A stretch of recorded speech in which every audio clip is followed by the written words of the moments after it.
Hi everyone, welcome back to another episode of Voice of Care, Caring from the Heart, hosted by Pantai Hospital Ipoh. So today we'll be talking about one of the most important organs of our body, which is our stomach. For today, we have our esteemed gastroenterologist and hepatologist, Dr. Lim. So Dr. Lim, do you want to introduce yourself? Hello, thank you for having me today. I'm Dr. Lim Chee Sang, Gastroenterologist and Hepatologist of Pantai Ipoh. Thank you for your invitation for talking for a topic that I'm passionate about.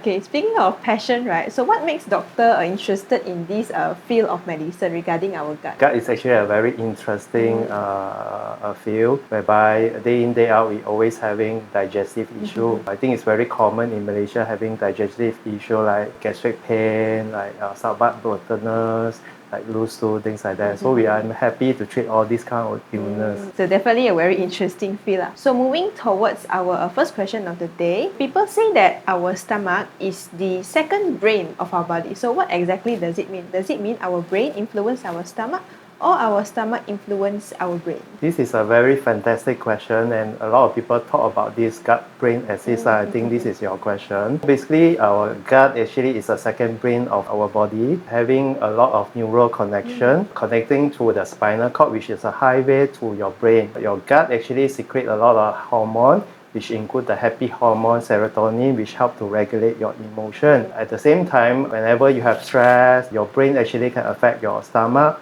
causing your stomach to have all these abdominal discomfort, cramp and so forth, and also had loose stool. In other ways, we can say that your brain can directly affect your gut, also your gut can directly affect your brain. Meaning that if let's say we want to be happy, then we should eat a lot of gut healthy food, is it? It's not necessarily true. What we mean your brain regulate your gut as well as gut regulate your brain means that emotion can actually affect your stomach and your gut issue. Having said that, I think a healthy lifestyle can actually help to improve your gut health, like eating healthy, taking more fiber diet, it will can actually help and regulate your stomach condition. Then how about people with depression and anxiety? Because I think they're quite common having a lot of tummy issues, right? What we mentioned that gut-brain axis, right? Whenever you have this emotion dysregulation, can directly affect your gut through this superhighway through your spinal cord. Because in your gut, actually, there is over 100 millions of brain of neural connection. That's we call it enteric nervous system.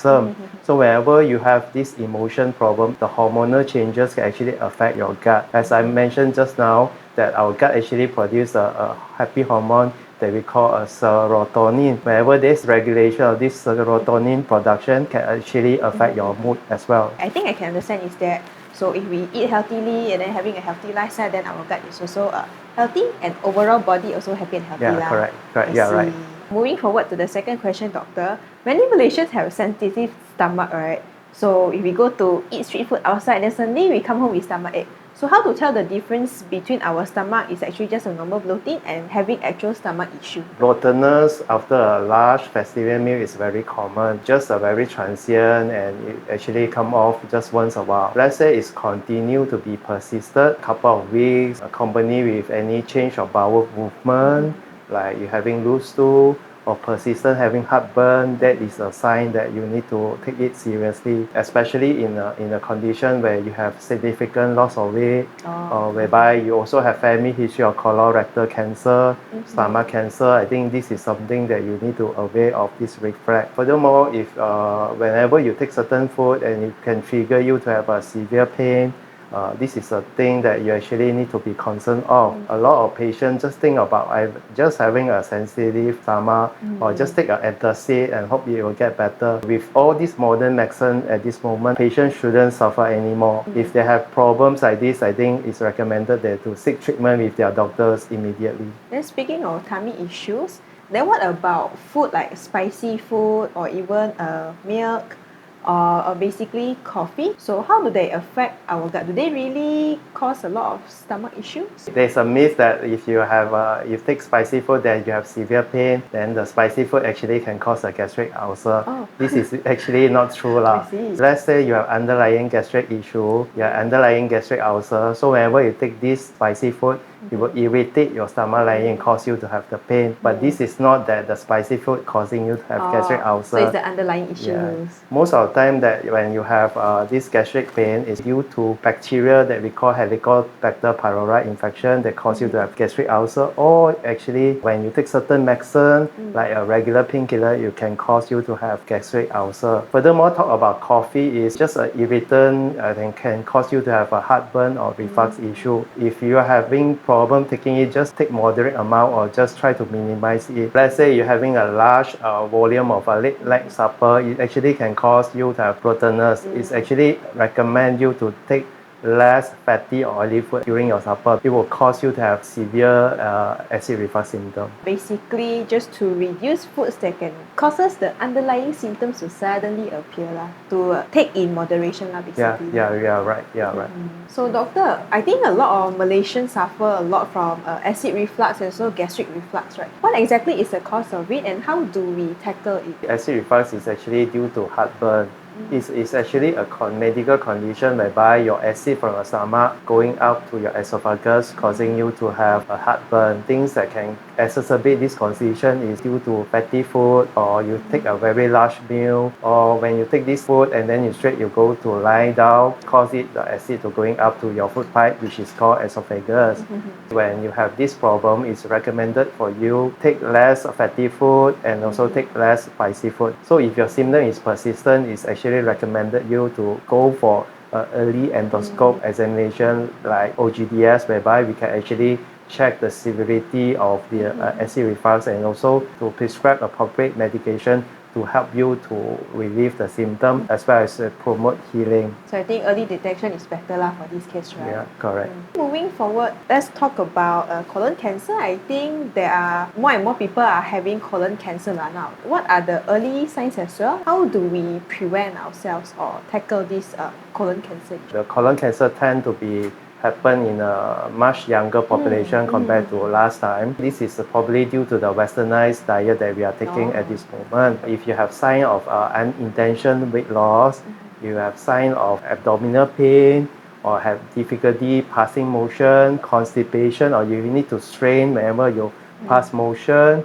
Also, you detect any changes in your stools whereby you actually notice there's a blood in your stool, is something that you need to seriously consider and to seek medical help as soon as possible. Regarding screening, colonoscope is actually recommended for you to do it as early as 45 years old. If you have a family history of colon cancer, it's recommended for you to do it much earlier at 40 years old. Colonoscope sounds scary, right? Yeah. So some of them is actually scared of putting in a scope, and actually the preparation part that make patient feel scared of doing it. But actually with now modern medicine, like putting a colonoscope is no longer as scary as last time, because we actually can give medication to put you to sleep. Keep you sedated for us to go for this procedure. So basically you just need to take preparation for one day before we do this procedure. Colonoscope actually is a very good procedure whereby this is actually a screening, as well as this is also a diagnostic, which is we do as screening, as well as therapeutic risk procedure whereby we can remove abnormal growth as early as possible that will prevent it from growing into become a cancer in 10 or 15 years. It's very good early screening. Yeah, that's correct. So it's actually, to put it in a nice way, it's actually a life-saving procedure whereby you can actually remove the polyps early, then it can prevent it to become a cancer. For everyone out there, make sure to get screened as early as possible. Who knows that one endoscopy can actually help save your life, I would say. Yeah, correct. So moving forward, a lot of trendy foods nowadays like probiotics, do they actually help to take care of our gut? Probiotic basically it will help to watering the plant of your garden. You have more probiotic, it actually can help to improve your digestive health.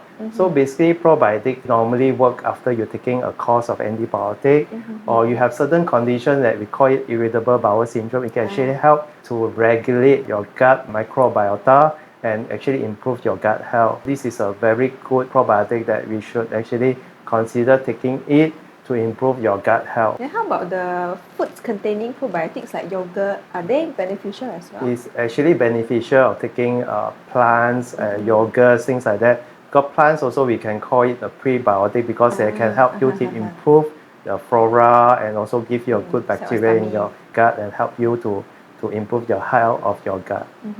Then speaking of improving our gut health, right?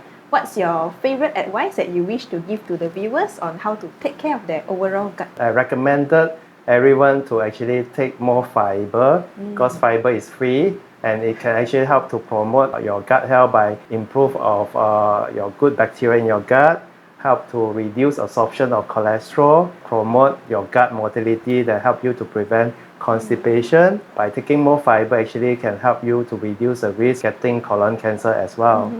One of the main benefits is that our Malaysian food is actually rich in fiber. We have ulam, even our nasi kerabu have a lot of veggies by the side. By taking more fruits or taking more vegetable in your diet actually can help improve your diet. So I recommend everyone to take more fruits and vegetable in their daily diet. So everyone out there, make sure to emphasize on your fiber intake, eat more fruits and veggies. So I think today doctor shared a lot of tips for us to make sure that our overall body and our gut is healthy. So thank you, doctor, for sharing your knowledge. Okay, thank you for having me here today. Make sure to follow us on our social media. Follow us on Instagram, LinkedIn, Facebook, X or previously known as Twitter, and YouTube. Thank you and bye. See you next time.